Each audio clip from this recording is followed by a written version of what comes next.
하나님의 말씀을 보도록 하겠습니다. 요한복음 20장 19절에서 23절까지 말씀을 제가 보도록 합니다. 요한복음 20장 19절에서부터 말씀을 보겠습니다. 이날 곧 안식후 첫날 저녁때에 제자들이 유대인들을 두루하여 모인 곳에 문들을 닫았더니 예수께서 오사 가운데 서서 이르시되 너에게 평강이 있을지어다. 이 말씀을 하시고 손과 옆구리를 보이시니 제자들이 주를 보고 기뻐하더라. 예수께서 또 이르시되 너에게 평강이 있을지어다. 아버지께서 나를 보내신 것 같이 나도 너희를 보내노라. 이 말씀을 하시고 그들을 향하사 24 쉬며 이르시되 성령을 받아라. 너희가 누구의 죄든지 사하면 사하질 것이요 누구의 죄든지 그대로 두면 그대로 있으리라 하시니라. 아멘.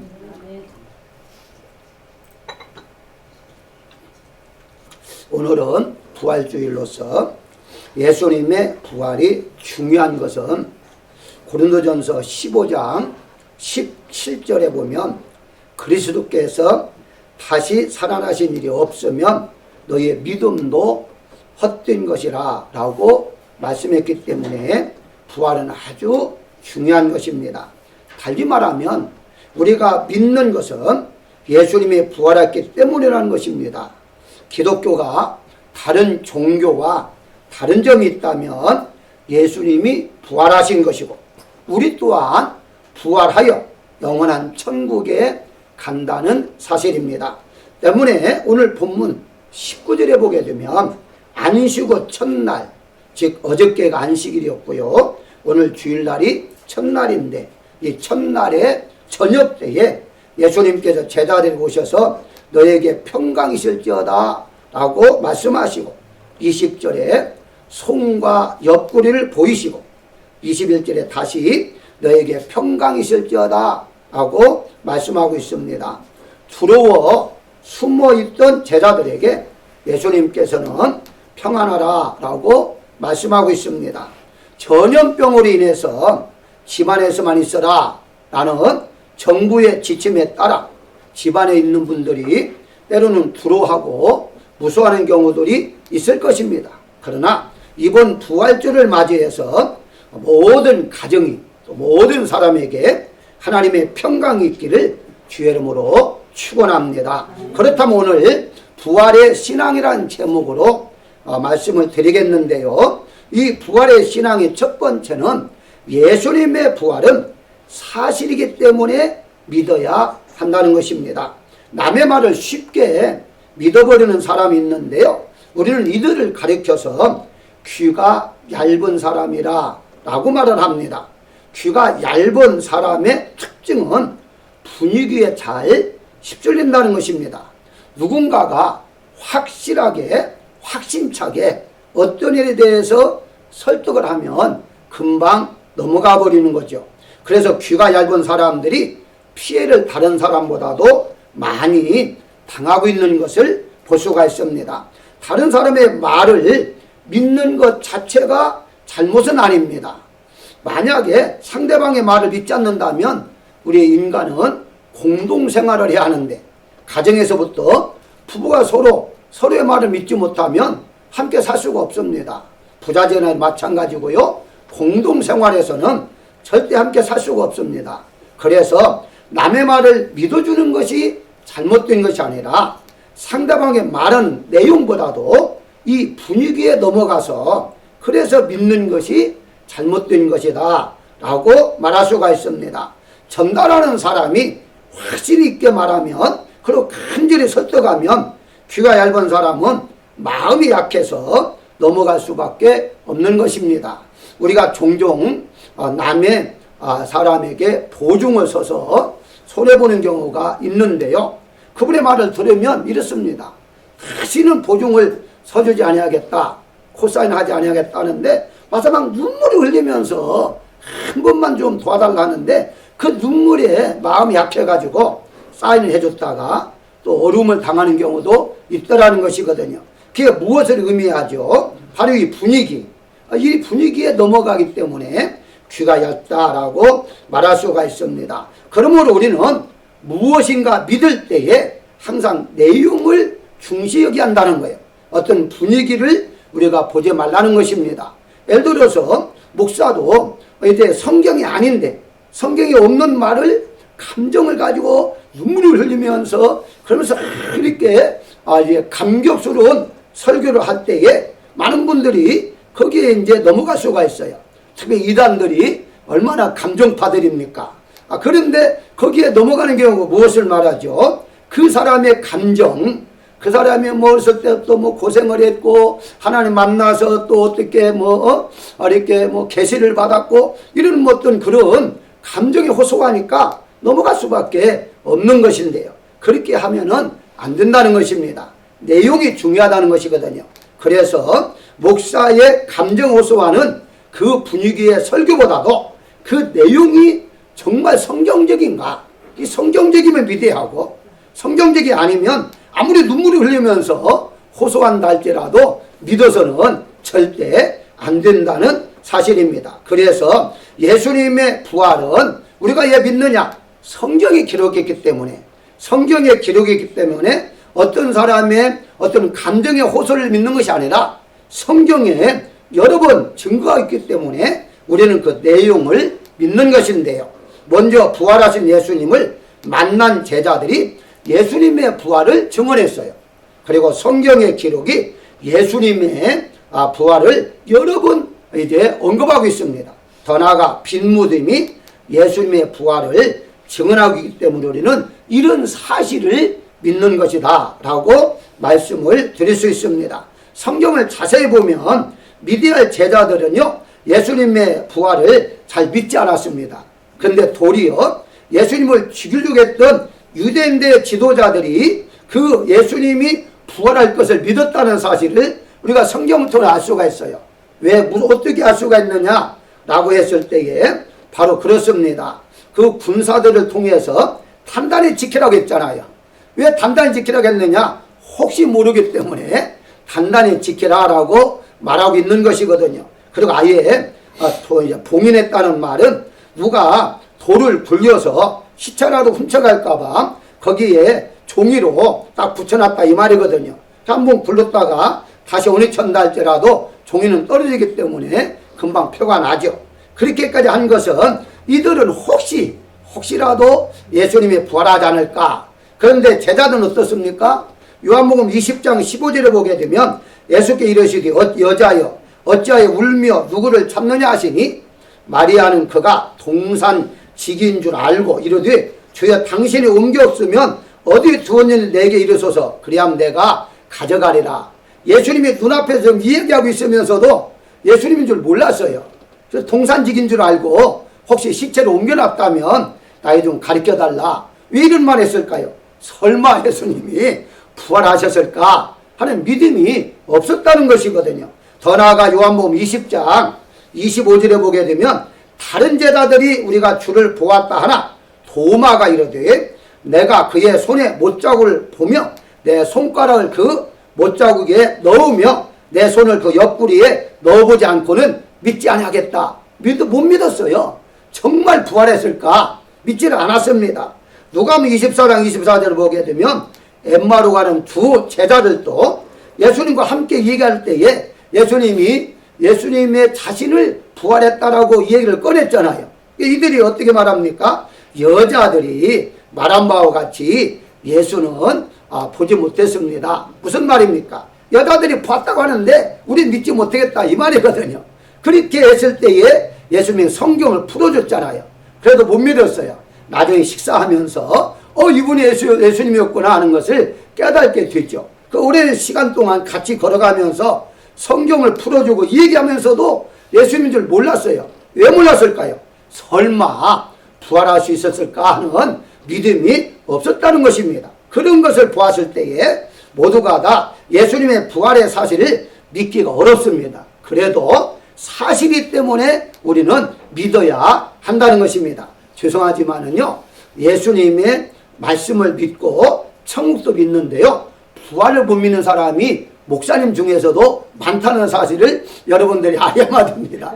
실질적으로 그래요. 다른 거 다 믿겠는데 부활은 못 믿겠다는 거야. 아니 어떻게 다 썩어버리고 흔적도 없는데 어떻게 다시 살아나느냐. 절대 그것은 과학적으로 이제 믿을 수가 없다. 그래서 안 믿는 사람이 있습니다. 그런데 우리는 그럼에도 불구하고 믿어야 한다는 것입니다. 두 번째는 예수님의 부활을 믿으려면 성령의 충만함을 받아야 한다는 것입니다. 오늘 본문에 성령을 받아라 라고 말씀했는데요. 성령으로 거듭나지 못하면 믿어지지 않는 이유는 하나님 영이시잖아요. 예수님도 하나님이시니까 영이세요. 그렇기 때문에 영이신 분을 영으로 거듭날 때만이 이해할 수가 있죠. 육만 가지고는 이해할 수가 없습니다. 요한복음 3장 6절에 육으로 난 것은 육이요 영으로 난 것은 영이라 라고 말씀하시고, 로마서 8장 6절에 육의 생각은 사망이라 라고 말하잖아요. 이 말은 무슨 말이냐? 성령으로 거듭나지 아니하면 영으로 생각할 수 없기 때문에 육적으로만 생각한다는 거예요. 자기가 알고 있는 지식, 경험 이런 것만 가지고 생각할 수밖에 없다는 거예요. 그렇기 때문에 영적으로 하는 말을 이해할 수가 없고 믿을 수가 없는 거죠. 그래서 일반 사람들이 대부분 이렇게 말합니다. 부활은 지어낸 얘기다 이렇게 말을 해요. 지어낸 얘기다.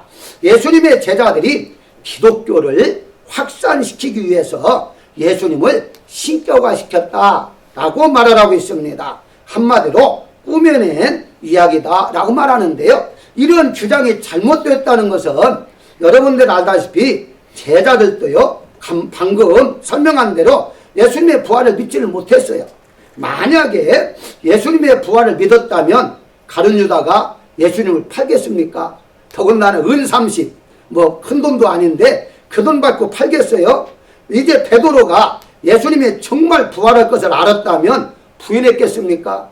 절대 부인할 수가 없죠. 요한복음 20장 9절에 보게 되면 오늘 본문에 그들은 성경에 그가 죽은 자 가운데 다시 살아날 하시는 말씀을 아직 알지 못하더라 라고 말하고 있습니다. 그러니까 이제 예수님이 부활했다는 것을 듣고도 아직 알지 못했다. 이번엔 다른 말로 번역하면 아직 믿지 못하고 있더라 하는 말과 같아요. 즉 예수님의 부활하실 것을 믿지 못하기 때문에 누가 부활했다 해도 그걸 선뜻 받아들이지를 못했다는 것이거든요. 그래서 지어낸 거다 하는 말에 동조할 수밖에 없습니다. 왜? 영적으로 거듭나지 않았기 때문에. 그 다음에 부활하신 예수님을 증거하는 사람, 이 증거하는 사람이 바로 누구겠습니까? 처음 본 사람들이 바로 요한복음 20장 오늘 본문 8절에 보게 되면요, 막달라 마리아가 처음 예수님을 만났어요.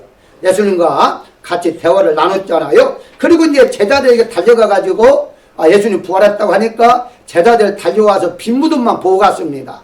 그때까지도 제자들도 그 정말일까 하는 의구심을 가질 수밖에 없었어요.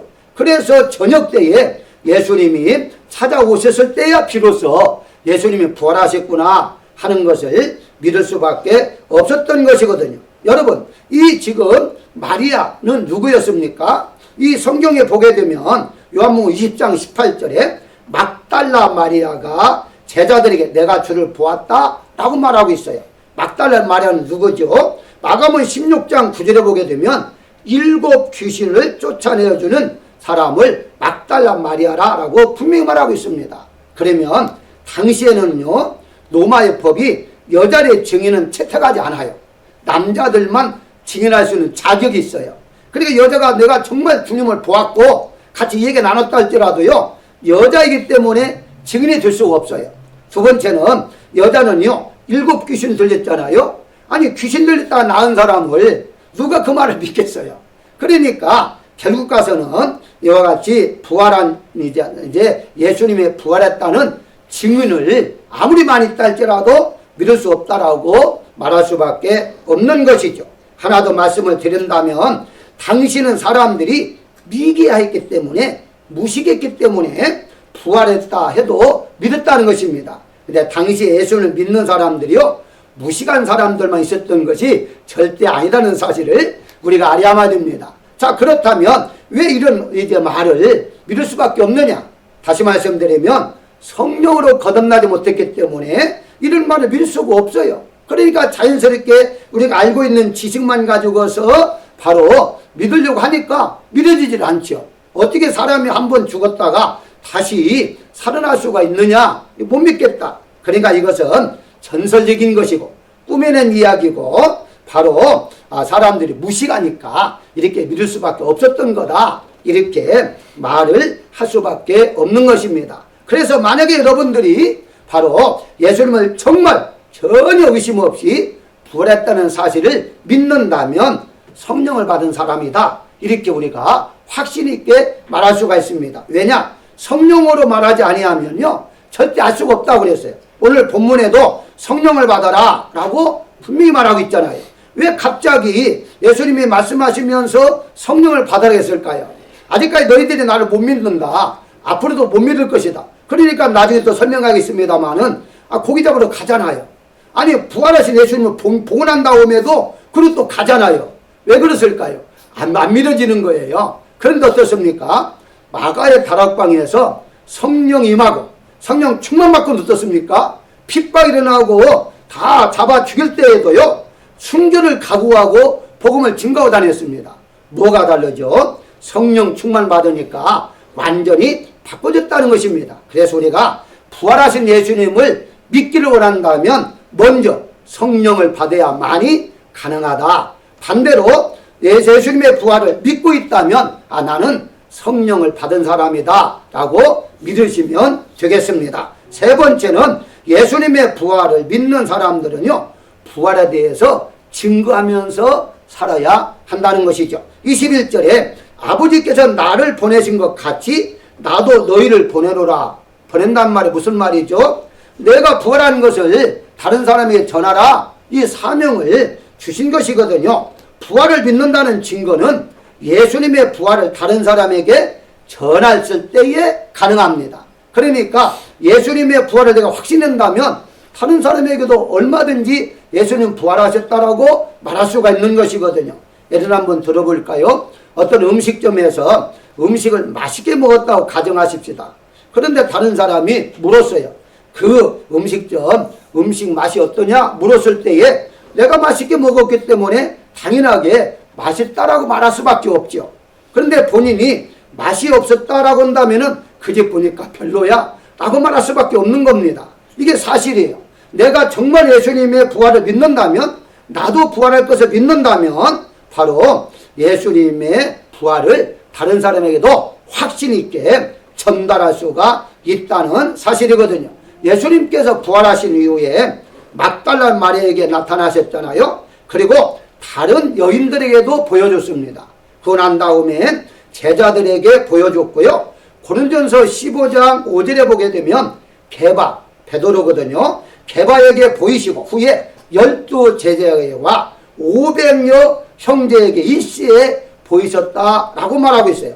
자, 예수님께서 부활하시고 곧바로 승천하지 아니하시고 왜 40일 동안 지상에 계시면서 자신의 부활의 모습을 보여주고 계셨느냐 하는 것입니다. 그건 단 한 가지입니다. 그의 대답은 예수님의 부활을 전하라는 것입니다. 예수님을 믿으면 너희도 이렇게 부활해서 영원히 살 것이다. 죽지 않고 살 것이다. 이것을 다른 사람에게 전하라고 하기 위해서 예수님이 많은 사람들에게 그렇게 보여주었다는 사실을 알 수가 있습니다. 우리가 흔히 사복음서라고 하잖아요. 예수님에 대해서 이렇게 기록한 것을 사복음서라고 그래요. 이 사복음서의 끝말을 마지막 장을 보게 되면요 공통점이 있습니다. 마태복음 28장 19절에 보게 되면요 모든 족속으로 제자를 삼아라 라고 말씀을 해요. 마가복음 16장 15절에 너희는 온 천하에 다니며 만민에게 복음을 전파하라 라고 하신 후에 19절 하늘로 올라가셨다라고 말씀하고 있어요. 누가복음 24장 46절에 예수님께 죽은 자 가운데서 살아나실 것과 너희는 이 모든 일의 증인이라 라고 말씀하고 있어요.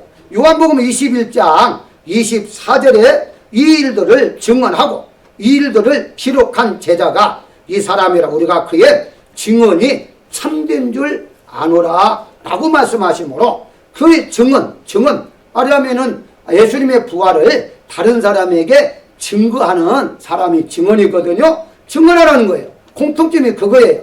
사복음서의 마지막 장의 공통점은 예수님의 부활을 증거하면서 살아라고 말씀하고 있죠. 이걸 쉽게 설명하면 예수님 믿어라 하는 복음 증거하면서 살아라 하는 말씀과 같습니다. 그래서 제자들은요, 순교를 각오하면서도 복음을 증거했잖아요. 사도행전 4장 20절에 보게 되면 이런 말 합니다. 우리는 보고 들은 것을 말하지 아니할 수 없다 라고 말하잖아요. 이거 뭐 잡아가서 감옥에 가두고 절대 예수님만 전하지 말아라 이렇게 권고하고 때리고 보냈는데 이들은 다시 복음을 증거하는 거예요. 그러니까 왜 증거하느냐 하니까 우리가 보고 들었는데 어떻게 말하지 않을 수 있느냐. 우리는 보고 들은 것만 말한다. 이 말씀은 정말 우리가 하나님의 살아계심, 즉 예수님의 살아계심을 믿는다면 우리도 확신 있게 다른 사람에게 예수님에 대한 복음을 증거하면서 살아야 한다는 것이죠. 요한일서 1장 1절에 보게 되면 이런 말 합니다. 태초부터 있는 생명의 말씀에 관하여는 우리가 들은 바요 눈으로 본 바요 자세히 보고 우리의 손으로 만진 바라. 아니 어떻게 말씀을 만질 수 있습니까? 기록된 말씀을 만질 수가 없어요. 그러면 여기서 말하고자 하는 말씀은 누구를 말하겠어요? 요한일서 1장 1절에 보게 되면 말씀은 곧 하나님이시라. 2절에 그가 태초에 하나님과 함께 계셨고 말씀으로 우리 안에 와 계신다라고 말하잖아요. 뭘 말하죠? 예수님 믿고로 말씀이라는 거죠. 그러면 이들이 손으로 만진받았다는 말은 예수님의 부활하신 그 몸을 만져봤다 그 말입니다. 아니 또 도마도 만져봤잖아요. 그리고 같이 얘기를 나눴잖아요. 눈으로 보았잖아요. 그걸 지금 말하고 있는 것이거든요. 결국은 보고 들은 거 우리는 바로 확신차게 다른 사람에게 증거하면서 살아야 한다는 것이죠. 마지막으로 예수님의 부활을 믿는 사람들은 자신도 부활한다는 사실을 반드시 믿어야 할 것입니다. 만약에 예수님의 부활만 믿어버리면 그거는 이제 하나의 전설에 불과해요. 이 얘기에 불과해요. 내가 나 자신도 부활할 걸 믿어야만이 그게 중요한 것이지 나는 뭐 부활하지 않아도 된다? 이건 말이 안 된다는 것이거든요. 부활주일이 되면요 우리 흔히 예수님은 부활하셨습니다라고 서로 인사를 하잖아요. 얼마나 좋습니까? 예수님이 부활하셨다 너무 좋죠. 그런데 한 가지 더 덧붙인다면 오늘 새벽에 제가 말씀했는데요. 나도 부활합니다 하는 거지요. 예수님만 부활하면 끝나는 것이 아니라 나도 부활한다는 것을 분명히 믿어야 한다는 것입니다. 예수님의 부활은 기독교인들에게 가장 기쁘고 가장 즐거운 일입니다. 그런데 예수님의 부활로 그쳐서는 안 된다라고 그래서 말씀을 드릴 수가 있는데요. 나도 부활한다는 사실을 믿을 때에 그 기쁨이 배가 될 수가 있는 것입니다. 한 가지 반드시 기억할 것은 부활은 죽음에서부터 시작한다는 사실입니다. 즉 죽음 없이는 부활도 없다는 사실이죠. 사람들은 누구나 부활을 원하면서도 죽음에 대해서는 두려워하는 것입니다. 이게 사실이에요. 그래서 어느 부흥 강사님이 설교를 은혜스럽게 하고 우리 모두가 죽으면 다 천국 갑니다. 아멘 하십시오. 모두가 다 아멘 했습니다. 그러고 난 다음에 곧바로 지금 당장 죽을 사람은 손드십시오. 그러니까 손든 사람이 한 명도 없다라는 것입니다. 천국은 가고 싶은데 당장 가고 싶은 마음이 없는 거예요. 당장은 죽고 싶은 마음은 없는 것입니다. 왜 그럴까요? 그게 바로 인간의 생존 본능이라서 그래요. 생존 본능은요, 이제 100살 먹어도 100살 먹어도 더 오래 살고자 하는 마음이 있다는 것입니다. 이제 재밌는 얘기가 있잖아요. 노인들이 살고 있는데 와가지고 위로한답시고 그렇게 한 분이 그랬대요. 아이 할머니 100살까지만 사십시오. 그러니까 이분은 100살까지 살면 대단히 오래 사는 줄 알고 그랬는데 할머니가 그렇게 기쁨으로 받아들이지 않더라는 거예요. 나중에 보니까 이제 99살인데 내년에 죽으란 말인가 서운해가지고 그렇게 기쁨을 안 받아들였더라는 거예요. 아니 100살까지만 살아도 대단한데 더 살고자 하는 마음은 있다는 거죠. 왜 그럴까요? 그게 바로 생존의 본능이에요. 그러니까 우리가 오래 살고자 하는 것이 절대 잘못된 것이 아니라는 거예요. 여러분, 이 죽음이란 누구나 다 두려움인 것은 사실입니다. 예를 들어서 예수님께서도요, 우리가 잘 아는 대로 마가복음 14장 36절에 보게 되면 하나님 아버지께 이 잔을 옮겨달라고 기도했잖아요. 이 잔이란 말은 죽음입니다. 근데 그것만이 아니에요. 마태복음 26장 38절에 보면 제자들에게 내 마음이 매우 고민하여 죽게 되었으니 너희는 여기서 머물러 나와 함께 깨어 기도하라 라고 말하고 있잖아요. 아니, 예수님도 죽음에 대해서 고민이 있었다는 거예요. 그런데 이 제자들까지도 자기의 위에 사람이 아니라 제자들에게도 고민을 털어놨어요. 나 죽게 됐다. 죽을 지경이다. 너희들 기도하라. 그렇게까지 말할 정도로 고민한 것이 바로 죽음입니다. 히브리서 9장 27절에 보면요, 한 번 죽는 것은 사람에게 정하신 것이라 라고 말씀하시고 그 후에 심판이 있다 라고 말씀하고 있습니다. 한 번 누구나 다 죽는다는 거예요. 그런데 이 죽기는 죽는데 이 죽음에 대해서는 사실 두려운 마음이 있을 수밖에 없죠. 그래서 일반 사람들은 가능하면 죽지 않기 위해서 여러 가지 방법을 연구하잖아요. 바로 이제 뭐 죽지 않는 약이 있다면 아마 그 약은 엄청나게 비싸게 팔릴 것입니다. 아니, 죽지 않는 약이 아니라 1년씩만 하나만 먹으면 연장한다면요, 그 엄청난 돈을 벌 수 있을 거예요.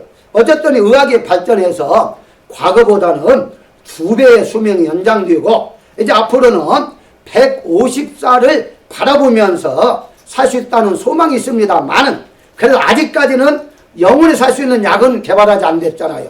결국 무엇을 말하느냐, 언젠가는 150살이든지 200살이든지 죽어야 한다는 거예요. 자, 그렇다면 이 죽음에 대해 우리가 어떻게 받아들여야 하는 거예요? 일반 사람들은 죽음을 받아들일 때에 이미 끝이라고 받아들입니다. 끝났다고 생각해요. 물론 그들은 끝났습니다. 왜? 죽고 난 다음에 지옥 가니까 끝날 수밖에 없죠. 고통이 기다리고 있잖아요. 그런데 우리 기독교인들은 이 죽음이 끝난 것이 아니라 죽음을 통하여 시작이라는 거예요. 영원한 생명이 시작이라는 거예요. 그래서 부활이 중요하다라고 말씀을 드릴 수 있는 것입니다. 우리가 바로 부활할 때에 부활함으로 말미암아 영생, 물론 지금도 영생을 얻었습니다만 부활을 통해서 온전한 영생으로 들어가기 때문에 우리는 이 나도 부활한 사실을 반드시 믿어야만이 죽음이 바로 시작이다, 이렇게 말할 수가 있는 것이거든요. 우리의 믿음의 시조들, 선조들은요, 이렇게 유명한 말들을 많이 남겼습니다.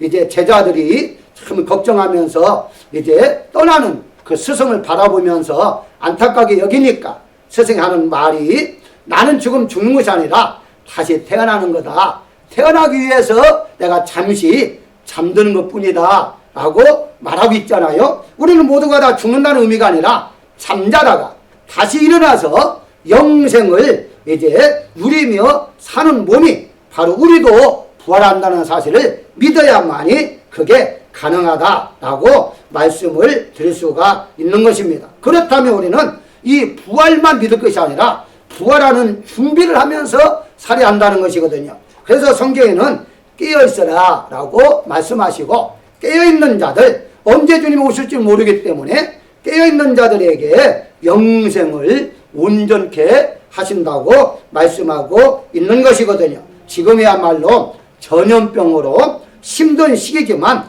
믿음으로 잘 이겨야 됩니다. 그리고 부활신앙임을 우리가 기억하면서 어떤 환경 속에서도 예배는 빠지지 말고 이제 예배를 드리고 틈틈이 하나님께 기도하면서 이 난국을 잘 환난을 이겨나가야 할 것입니다. 그래서 여러분들은 예수님의 부활을 생각하면서 나도 부활한다는 사실을 반드시 믿으시기를 주의 이름으로 축원합니다. 결론적으로 말씀을 드리면 일평생 살다 보면 좋은 날도 있고요, 또 이제 슬프고 괴로운 날도 있습니다.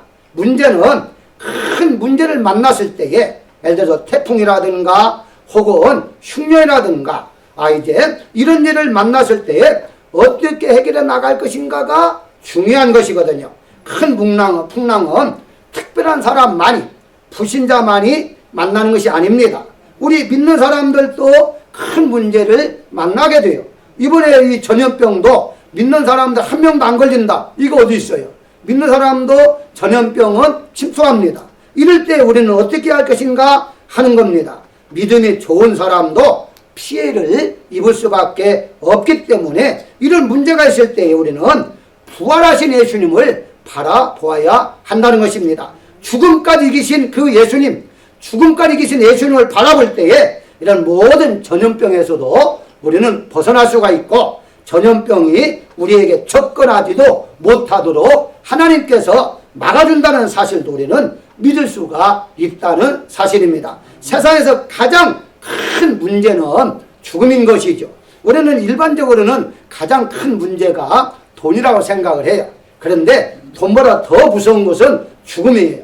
근데 그 죽음을 예수님께서 이기셨잖아요. 그래, 죽음을 이기셨다는 말은 모든 문제도 이겨주신다라고 우리가 믿어야 한다는 것입니다. 그래서 예수님께서 두려워서 잡히면 죽을까봐 모여가지고 숨어있던 제자에게 나타나셔서 19절과 21절에 두 번씩이나 평강이 있을지어다. 이 말은 무슨 말입니까? 평안하라 라고 말하는 것이죠. 나는 살아있다, 살아났으니까 두려워하지 말아라, 놀라지 말아라, 성령 충만받고 너희가 권능을 받고 땅끝까지 이르러 내 증인이 되다 라고 말씀하고 있잖아요. 그렇습니다. 여러분들은 부활하신 예수님을 바라보심으로 이번 이 전염병에서 해방받으시고 마음의 기쁨과 평안만 있는 여러분들이 되시기를 주의 이름으로 축원합니다. 기도하겠습니다.